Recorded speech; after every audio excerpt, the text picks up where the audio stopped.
زیست کے رنگ پاگل محلے میں ایک شور سا اٹھا۔ بچے ایک پاگل شخص کے پیچھے بھاگ رہے تھے۔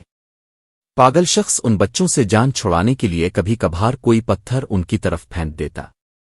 میں کچھ دیر کے لیے اپنے فلیٹ کی گیلری سے یہ منظر دیکھ رہا تھا اور سوچ رہا تھا کہ کوئی شخص ان بچوں کو منع کیوں نہیں کرتا، پھر بچوں کی والدین انہیں منع کیوں نہیں کرتے۔ میں اس محلے میں نیا آیا تھا۔ یہ علاقہ کچھ زیادہ اچھا تو نہیں تھا، لیکن مجبوری کے باعث یہاں رہنا پڑ رہا تھا کیونکہ شہر کے دیگر حصے ہنگاموں کی لپیٹ میں تھے۔ اگلی صبح جب میں دفتر جانے کے لیے گھر سے باہر نکلا تو میری نظر اسی پاگل شخص پر پڑی جو سامنے والے چبوترے پر بیٹھا بہت شائستہ انگریزی بول رہا تھا۔ میرے دل میں تجسس پیدا ہوا اور آہستہ سے اس کے قریب گیا۔ وہ انگریزی میں اپنے آپ سے باتیں کر رہا تھا اور جو باتیں میں سن سکا اس کا موضوع بچے اور بیوی تھے، جیسے وہ کسی سے اپنے بیوی بچوں کے بارے میں کچھ کہہ رہا ہوں۔ مجھے اور تجسس پیدا ہوا اور میں کچھ اور آگے جا کر اس کی باتوں کو صحیح طور پر سننے کی کوشش کرنے لگا، لیکن اس سے پہلے کہ میں کچھ سنتا اس نے مجھے دیکھ لیا اور گفتگو بند کر دی۔ میں نے اس سے اردو اور انگریزی میں بات کرنے کی کوششیں کی، لیکن اس نے کوئی بات نہیں کی اور پھر اٹھ کر کسی طرف چل دیا اور میں اپنے دفتر کی طرف روانہ ہوا۔ دفتر پہنچ کر اپنے کام میں مشغول ہو گیا اور اس پاگل کے بارے میں سب کچھ بھول گیا۔ چند دنوں تک وہ پاگل مجھے کہیں نظر نہیں آیا اور مجھے بھی یاد نہیں رہا۔ ایک روز میں دکان کے سامنے سے گزر رہا تھا کہ میری نظر دکان کے برابر میں بیٹھے ہوئے اس پاگل شخص پر پڑی۔ اس نے ایک گندی سی ٹائی باندھ رکھی تھی جسے دیکھ کر مجھے ہنسی بھی آئی، لیکن اگلے ہی لمحے یہ خیال میرے ذہن میں آیا کہ یہ شخص ضرور پڑھا لکھا شخص ہوگا اور یقیناً کسی حادثے کے نتیجے میں یہ اپنا ذہنی توازن کو بیٹھا ہوگا۔ مجھے اس پاگل سے کچھ دلچسپی سی ہونے لگی کہ میں اس کے بارے میں کچھ جان سکوں۔ چنانچہ میں نے اس دوران میں محلے میں جن لوگوں سے واقفیت پیدا کر لی تھی ان میں سے کچھ لوگوں سے اس پاگل کے بارے میں پوچھا۔ وہاں کا ایک شخص جو ایک طویل عرصے سے اس علاقے میں رہائش پذیر تھا اور اس پاگل شخص کو بہت عرصے سے جانتا تھا، اس نے بتایا کہ یہ شخص پیدائشی پاگل نہیں ہے، بلکہ ایک المیہ کے نتیجے میں اس کی ذہنی کیفیت اس طرح ہو گئی ہے۔ بتانے والے نے بتایا کہ یہ ایک تعلیم یافتہ شخص تھا، ایک پرائیویٹ فرم میں اچھے خاصے عہدے پر فائز تھا۔ اس کی بیوی اور 2 بچے تھے، ایک بیٹا اور ایک بیٹی۔ بیٹا 10 سال کا تھا اور بیٹی 8 سال کی تھی۔ مختصر سی فیملی تھی، بڑی پرسکون زندگی گزار رہے تھے۔ اس کا نام ریحان ہے۔ ایک دن یہ اپنے دفتر کی گاڑی میں بینک سے کیش لا رہا تھا کہ راستے میں ڈاکوؤں نے گاڑی روک دی اور سارا کیش لے لیا۔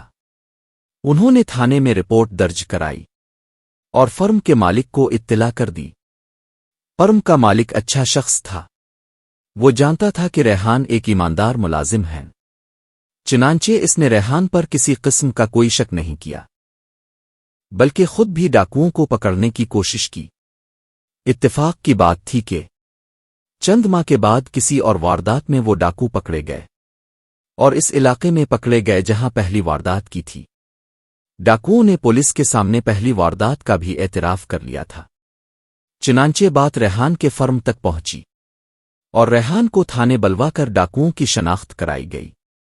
ریحان نے ڈاکوؤں کو پہچان لیا اور اس طرح ریحان نے عدالت میں ڈاکوؤں کے خلاف گواہی دے دی۔ کچھ لوگوں نے اسے منع بھی کیا کہ وہ ڈاکوؤں کو پہچاننے سے انکار کر دے، لیکن ریحان نے کہا کہ اگر ہم اس طرح کریں گے تو ڈاکوؤں کا حوصلہ بڑھے گا اور وہ مزید جرائم کریں گے۔ چنانچہ اس نے ڈاکوؤں کے خلاف عدالت میں گواہی دے دی۔ ابھی گواہی دیے 1 مہینے کا عرصہ بھی نہیں گزرا تھا کہ ایک روز شام کو جب ریحان گھر پہنچا تو اس نے اپنے گھر کے دروازے کو بند نہیں پایا۔ وہ گھر کے اندر داخل ہوا تو اسے جا بجا خون پھیلا ہوا نظر آیا۔ وہ گھبرا کر کمرے کی طرف گیا تو اس کی آنکھوں کے سامنے اندھیرا چھا گیا۔ اس کی بیوی اور دونوں بچوں کو کسی نے قتل کر دیا تھا۔ ان کی لاشیں زمین پر پڑی ہوئی تھیں۔ قتل کسی تیز دھار آلے سے کیا گیا تھا۔ ریحان اپنے ہوش و حواس میں نہیں رہا۔ گرتے پڑتے محلے والوں کو اطلاع کر دی اور محلے والے جمع ہو گئے۔ انہوں نے پولیس کو اطلاع کر دی، لیکن قاتل نہیں پکڑا جا سکا۔ ریحان کے عزیز و اقارب جو دوسرے علاقوں میں رہتے تھے وہ اس کے گھر آئے، لاشوں کو دفنایا۔ ریحان کو سنبھالنے کی کوشش کی گئی، لیکن اس کی حالت سنبھلنے کی بجائے مزید بگڑتی چلی گئی، اور آخر کار وہ بالکل ہی ذہنی توازن کھو بیٹھا۔ فرم کے مالک نے اپنے خرچ پر ریحان کا بہت علاج کرایا، لیکن اس کی ذہنی حالت درست نہیں ہو سکی۔ کئی ماہ ہسپتال میں داخل رہا، بجلی کے جھٹکے دیے گئے، لیکن وہ ٹھیک نہیں ہو سکا، اور بالآخر اسے ہسپتال سے فارغ کر دیا گیا۔ ریحان کے عزیز و اقارب اسے اپنے ساتھ لے گئے، اور یہ مکان بیچ دیا گیا، لیکن ریحان وہاں سے پھر اسی علاقے میں چلا آتا ہے۔ شروع میں تو وہ لوگ روزانہ اسے لینے آ جا کرتے تھے، لیکن اب تو جیسے وہ بھی تھک گئے ہوں۔ سارا وقت ریحان یہیں اپنے فلیٹ کے سامنے آس پاس ٹہلتا رہتا ہے، جس میں اب اور لوگ آباد ہیں۔ یہ سب کچھ سننے کے بعد میں دیر تک سوچتا رہا کہ ریحان جیسے سچے اور ایماندار لوگوں کا اگر ہمارے معاشرے میں یہی انجام ہونا ہے تو پھر جرائم کے خلاف گواہی کون دے گا؟ ہمارا معاشرہ کب ایک مثالی معاشرہ بنے گا؟ شاید اس کا جواب کوئی نہ دے سکے، اور مثالی معاشرے کا خواب یوں ہی خواب رہے۔ Thanks for watching.